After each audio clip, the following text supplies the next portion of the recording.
Aw shit, he's putting back on the Harry Potter glasses. You know what that means. It's advice time.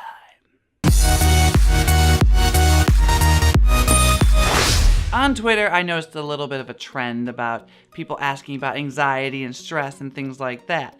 So I decided to tweet out and see what you guys thought about me doing a video on stress, anxiety, and even a little bit of depression, and I got an overwhelming yes. Yeses all across the board. So with such an overwhelming desire to have this video, I decided it was required for me to make it. And I had to think about it. I really spent a lot of time trying to come up with the best things to tell you, because I'm gonna make this disclaimer now, I am not a professional. These are tips and tricks that I use personally and people that I know use around me. So if you feel like these would work for you, go ahead and use them. If you feel that you have a very real problem, go and seek an actual medical professional for help. They'll be able to help you much more than I can. I'm just giving you some tips and tricks and things like that. But a medical professional will definitely be able to help you on a more substantial level.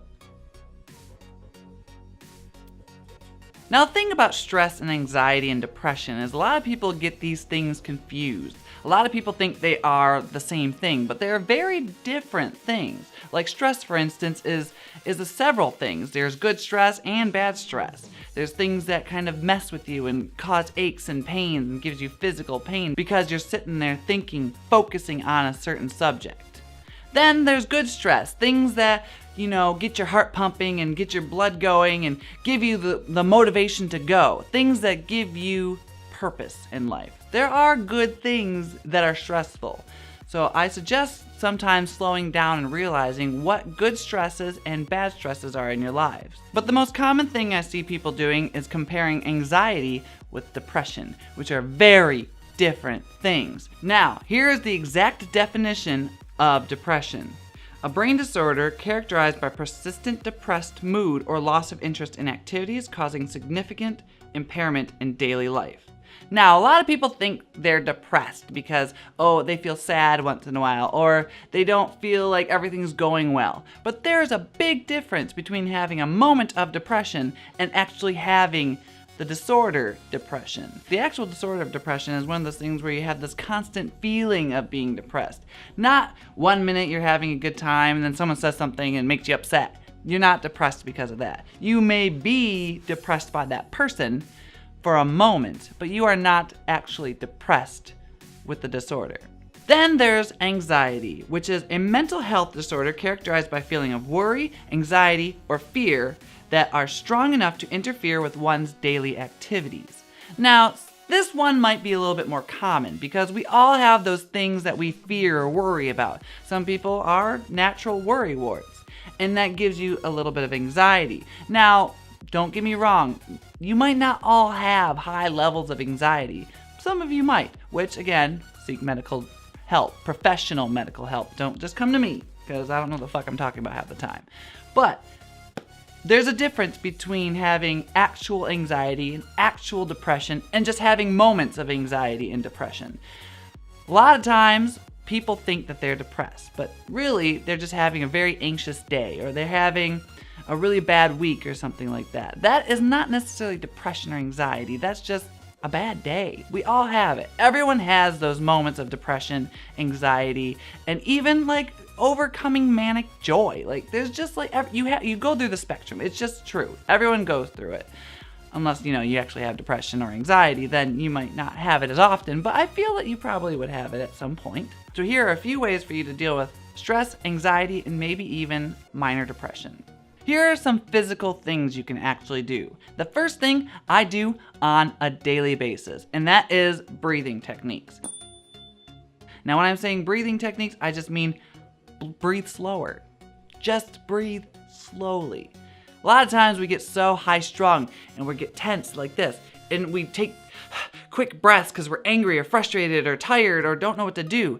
But a lot of times the stress is amplified because our body is so tense and our minds are just racing. So if you take the moment to just untense and breathe slowly through your nose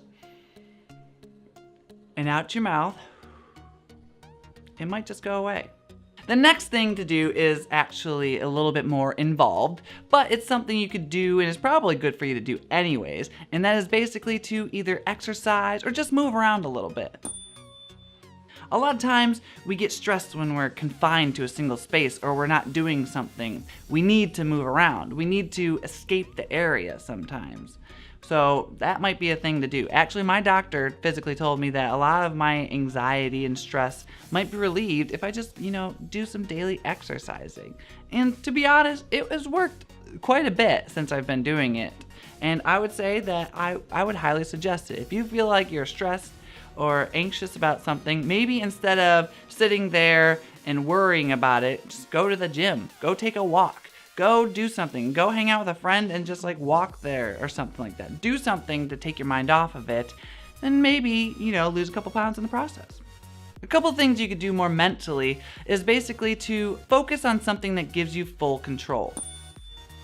A lot of times people get stressed out because they can't control something, or there's this daunting fear about something that is completely out of their control. A lot of times what you can do is find something simple. Maybe start a garden where you can design and make beautiful flowers appear in whichever order you want. Maybe you can, create something like a puzzle. Something that gives you 100% of the control might help you relieve stress and anxiety. A lot of people like crocheting. Find a hobby. Do something that gives you that 100% of control, and it might take away some of the stress from the day. Sometimes your hobbies are also escapes.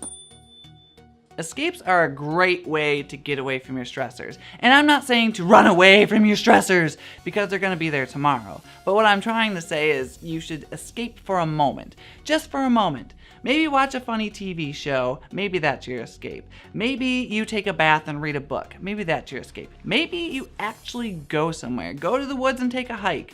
Maybe you go into the mountains and not die by being attacked by a bear, because that's a fear. That's a legit fear of mine. And that's probably why you'll never see me hiking in the mountains.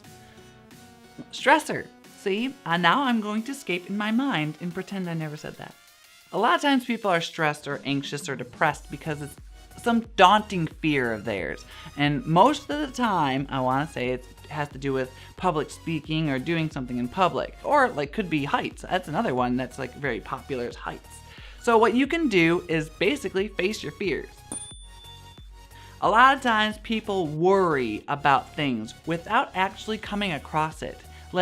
I've never been to the mountains. I've never seen a bear in real life. Yet, for some reason, in my head, I know I'm going to be attacked by a bear in the mountains eventually if I ever go there. So, I avoid it. Now, realistically, I'm probably not going to be attacked by a bear. And realistically, I'm probably never going to be in the mountains. So, the likelihood is very slim. But if you have a fear of heights or a fear of public speaking, maybe do something new. Challenge yourself to go beyond, and that might relieve your stress. Perhaps you can go and speak to a new person, some stranger you've never met, but don't do the whole stranger danger. If they look creepy, don't do it. Find somewhere no one's gonna grab you and take you out into the back and do terrible things to you, because that would be awful. Public places, keep it public and keep it lit, well lit. And say maybe you have a fear of heights. Maybe you go to the top of a building and look out a window, or you go and bungee jump. That would be facing your fears on an extreme level. And that would be fun. I'm kind of afraid of heights, but I'd probably still bungee jump and skydive. I really want to do that, but I'm a little bit afraid of it. But if I had the chance, I would do it in a heartbeat. So face your fears, escape, just do something to get that stress and anxiety out, because you don't want fear to consume you, because it can. Next is a huge stressor, and I'm pretty much thinking it's for everybody across the board, and that is time and time management in general. A lot of people stress out about, not having enough time, and some people stress out about having too much time on their hands. It's just a matter of, time. And my only advice for that is to be realistic about your time management. Sometimes when you're being realistic with your time management, you just have to take things off your plate. You're not Superman, not Superwoman. You're not super anything. You're human. You're a human being. You have one mind and you have one body. You can't be in two places at once. It's just not possible. So sometimes you just have to remove things from your plate. It's just as simple as that. Just remove it and not deal with it. Sometimes these things cause more problems than not. You know, when you have to push back this meeting because that meeting was running too long, and then that meeting went too long, so this next meeting went too long, and now you're like working into midnight. You don't want to do that with your life. So sometimes be realistic. Learn what you need to do. And I hate to say it, but prep a little bit. Plan a little bit. Now, some people work good under pressure. I'm actually one of those people who work really well under pressure, and my time management is probably really shit, but luckily it works out for me in the end because I do things last minute and it kind of gives me the motivation to go. If that's your thing, then go for it that way. Maybe you're just one of those people. But for those people who are not good under pressure, I would say prep ahead of time, set time to prep and plan, and then you're good to go. Don't overplan, don't do too much. Just have enough to where you feel confident and you know what you're doing and it's timed out and it's beautiful. I mean, it seems like a lot of work and you know, sometimes depending on what it is, it can be, but that's pretty much it. You just have to be realistic with your time. And another thing you can probably do, and it's very simple, this one's probably the simplest thing you can do, and that's basically to talk it out. Talk it out with a doctor, talk it out with a family member, talk it out with your friends, family, whoever. Whatever you want to do, just talk it out. Maybe even talk it out to your dog and cat. Sometimes just saying it out loud to yourself in the mirror is helpful. Just say something. Say, I am stressed, I am overworked, I am anxious, I am sad in this moment. But a lot of times talking it out with someone just is the trick, is the key that you didn't know you needed. So find someone that you can trust or just speak out loud to yourself. Now, I just talked about a bunch of things that you should do. Here are some key things to avoid and never do when you're feeling anxious, stressed, or down. The first thing I'm going to tell you never to do is to self-diagnose. Now, a lot of people like to self-diagnose themselves on WebMD, like, ooh, I'm feeling a bit sad, ooh, like, I don't feel interested in things right now. But they like to take things and put it into WebMD and like it amplifies things tenfold. I remember I self-diagnosed in the hospital once and it gave me so much anxiety that I couldn't sleep for 2 days until I had the answers from blood tests. So another thing you should just never do, don't self-diagnose your anxiety, don't self-diagnose your stress, don't self-diagnose your depression. Don't self-diagnose any medical thing, actually. Don't do that. Don't do that to yourself. Go to a doctor, go to a professional. Don't self-diagnose. The next thing I'm going to tell you to avoid is social media. Now, a lot of people like to look at social media just to catch up with family and friends, but some people don't know that sometimes it's actual stressor. It's an added stress to your life. Now, the reason I'm saying that is because people see others, these famous celebrities or other YouTubers or, I don't know, anything, these crazy people who have these perfect lives and all these amazing things and all this money and they're just so beautiful all the time. They have all this jewelry and cars and whatever. They have these beautiful lives and you don't have any of that. And that causes you to be sad, and that's just not realistic. Let's be honest, people on social media only put the good things. I mean, there are those people who just like put bad, negative things constantly, but for the most part, when people put things about themselves, they're just gonna put like, oh look, I got a new puppy today, look how cute he is, we're so perfect together. Or look at my beautiful new car, it only costed $500,000. Or look at my McMansion, which is just filled with rose gold beautiful things that Chad totally deserves but doesn't have. Just avoid that, because jealousy is not a good color on anyone. And my last thing to avoid is a huge deal, because stress, depression, and anxiety, even in small doses, can lead to very terrible pathways. I encourage you never, when you are feeling upset or alone or any of these stressful feelings, anxious feelings, these depressed feelings, never take the path of drugs, and alcohol and even overeating.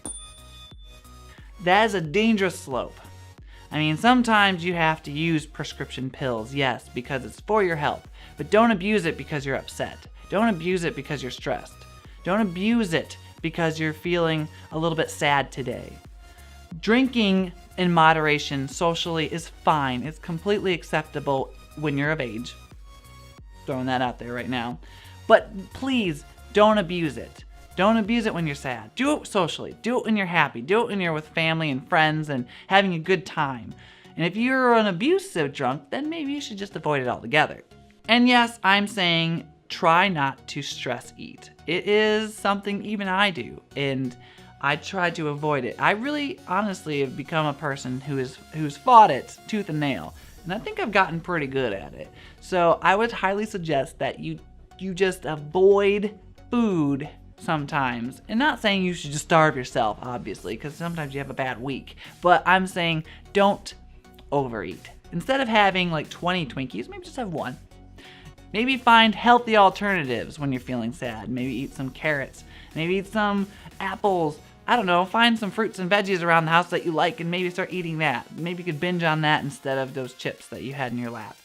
Something else. Just find something different. And a lot of times what you can do instead of overeat is, well, run around, go do something, distract yourself. Well, that's kind of all I gotta say about it. I know you guys have been asking me about anxiety and stress for a while, and I really have been taking it seriously. Don't think that I was just avoiding you, but I really wanted to think about it because this is a serious subject. Like, people talk about depression and anxiety and stress like only I have it and I feel so sad about it, but it's not true. Everyone feels these feelings. The problem about saying things like this, though, is that it actually downplays people with actual disorders, the actual anxiety disorders, the actual depression disorders, things like that. Those people who actually need the help, need the medication, need professional help are being downplayed, and that's kind of sad. There's a very sad stigma that goes into it. So I want to hope that you gain some knowledge from this or gain some type of confidence and try these tips if you think it'll work for you, and try to avoid other things if you think that'll help you as well. All right, well, that's basically all I have. I'm gonna try to keep this upbeat and happy at the end because it kind of got a little bit like dark and depressing at the end. Ooh, maybe I shouldn't put depressing in. You know what? Screw it. I've already said it's in there. And I hope you enjoyed this video. If you did, give it a like, subscribe to my content. Not everything's like this. It's usually a bit more like uppity and funny and amusing, but hopefully you enjoyed this regardless. And if this helped you out, let me know. I would love to know some of your tips and tricks too. Throw it in the comments below, even tweet me. I love all that stuff. And you can also find my other channel, WhatsItToYa Productions, in the description below. So until next time, my little happy peeps.